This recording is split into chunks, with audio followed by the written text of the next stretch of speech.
கடந்த சில தினங்களுக்கு முன்பு ஒடிசா மாநிலத்தில் பயங்கரமான ஒரு சம்பவம் நடந்தது. சமூக வலைதளங்கள்ல வீடியோவாக வந்ததை நீங்கள் பார்த்திருப்பீர்கள்.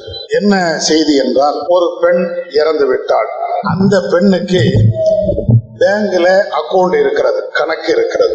அந்த கணக்கில அந்த பெண்ணுடைய பேர்ல சில 1000 ரூபாய்கள் இருக்கிறது. இந்த பெண்ணு இறந்து விட்டதுனால அந்த பெண்ணுடைய சகோதரர் பேங்க்ல போய், இது என் சகோதரி தான், அவ இறந்து போயிட்டாங்க, அந்த பணத்தை எனக்கு தாங்க அப்படிங்க.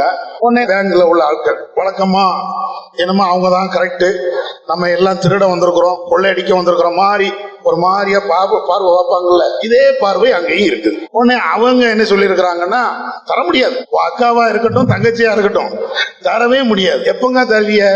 அந்த பொம்பளை உயிரோடி வந்தா தருவோம், அல்லது அந்த பொம்பளை பேங்குக்கு வந்தா தருவோம். இவர் பார்த்திருக்கிறாரு, ஓஹோ அந்த பணத்தை கொண்டாதான் அந்த பணத்தை எடுக்க முடியுமா?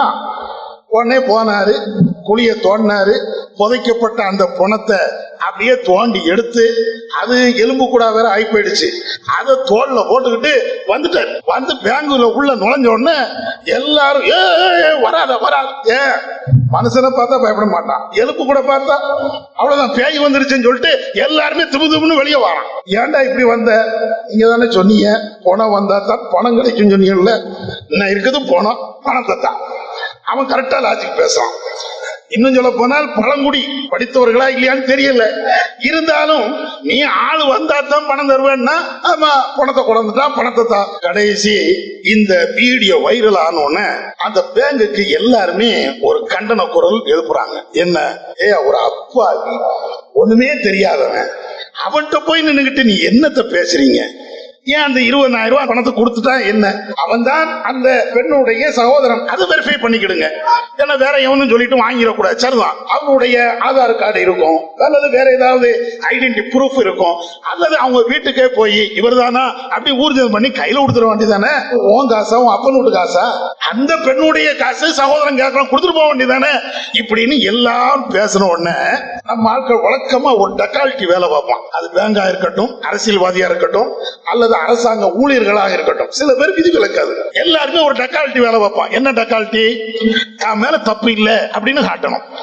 அவன் பணத்தை தீட்டு வந்துட்டான், அப்படி வந்ததுக்கு பேங்க் ஊழியர்கள் காரணம் இல்லை அப்படின்னு சொல்லணும். அதுக்கு என்ன செய்யறது? நாங்க சரியா தான் பதில் சொன்னோம், அந்த ஆள் குடிகாரன். யாரு? பணத்தை தீட்டு வந்தானே அவன் குடிகாரனா?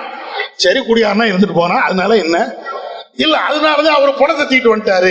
நாங்க பணத்தை எல்லாம் கொண்டு வாங்கன்னு சொல்லல, பணத்தை கொண்டு வாங்கன்னு ஏன் அதையும் வேணா சொல்ல, எழுதி வேணா கூட எழுதி கொடுத்து பணத்தை கொண்டு வா நீ சொன்ன லட்சணம் அப்படி. அவனும் அதே மாதிரிதான், மிஞ்சி மிஞ்சி போன ஒரு 10,000 ரூபாய்க்கு நம்ம நாடு படக்கூடிய. பாருங்களேன், இதுல இன்னும் ஒரு முக்கியமான விஷயம் என்னன்னு தெரியுமா? இவரு பணத்தை தீட்டு வந்திருக்கிறாரு, அவன் பணத்தை தீட்டுவான்னு சொன்னானோ சொல்லலையோ, இப்படி ஒரு சம்பவம் நடக்காது இல்லையா? இது நடந்த இடம் எங்க? ஒடிசாவுல. அங்க என்ன ஆட்சி நடக்குது? பிஜேபி. இந்த ஆட்களை வச்சுக்கிட்டு தான் இவனுவா நாங்க பெரிய விஸ்வகுருன்னு அலைஞ்சிட்டு இருக்கிறாங்க. இவ்வளவு மாதிரி ஆட்கள் இருக்கிறதுனாலதான் இந்தியா இவ்வளவு மோசத்துக்கு போயிட்டே இருக்குது. படிப்பு அறிவு இல்ல, அல்லது பேங்க்ல வேலை செய்யறதுக்காவது படிச்சவன் தானே போய் உட்கார்ந்து இருக்கிறான். இந்த மாதிரி ஆட்களுக்கு எப்படி சொல்லி கொடுக்கணும், என்னென்ன சட்ட விதிகளை சொல்லி கொடுக்கணும், அந்த மாதிரி அறிவோ பேங்க்ல வேலை செய்யக்கூடியவனுக்கு இல்ல. கடைசி நீங்க பாத்தீங்கன்னா பணத்தை தூக்கிட்டு வெளியே கொண்டது உலகமே அப்படியே பாக்குது. இந்தியாவா நீனும் பணமும் ஒண்ணுதான்டா அப்படிங்கிறான். நம்மளை பார்த்துக்கிட்டு நீனும் பணமும் ஒண்ணுதான். ஏன்? பணத்துக்கும் அறிவு இருக்காது, பணத்துக்காக வேண்டி உனக்கும் அறிவு இருக்காது. இந்தியாவே இப்படித்தான் இருக்கும், நார் அடிச்சுட்டு அடக்கலாம். உலகமே இந்தியாவை பார்த்து அப்படியே காரி துப்பு.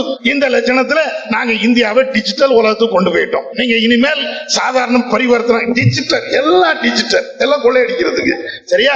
இப்படி இவங்க பெருமை பேசிட்டு இருக்கிறான். ஆனா ஒரு அப்பாவிக்கு நீதி கிடைக்கவில்லை. அதுதான் இதுல தேவையான விஷயம். என்னன்னா, ஒரு சராசரி ஒரு மனுஷனுக்கு, ஒரு அப்பாவிக்கு, ஒரு இந்திய குடிமகனுக்கு சரியான நீதி கிடைக்கவில்லை. அதுதான், அது முஸ்லிமா இருந்தாலும் சரி, வேற எந்த மதத்தை சார்ந்தவனா இருந்தாலும் சரி, இங்க இருக்கக்கூடிய ஆட்சிகள் இப்படித்தான் இருக்கும் என்பதற்கு இது ஒரு பாடம். அல்லாஹு அக்பர், அல்லாஹு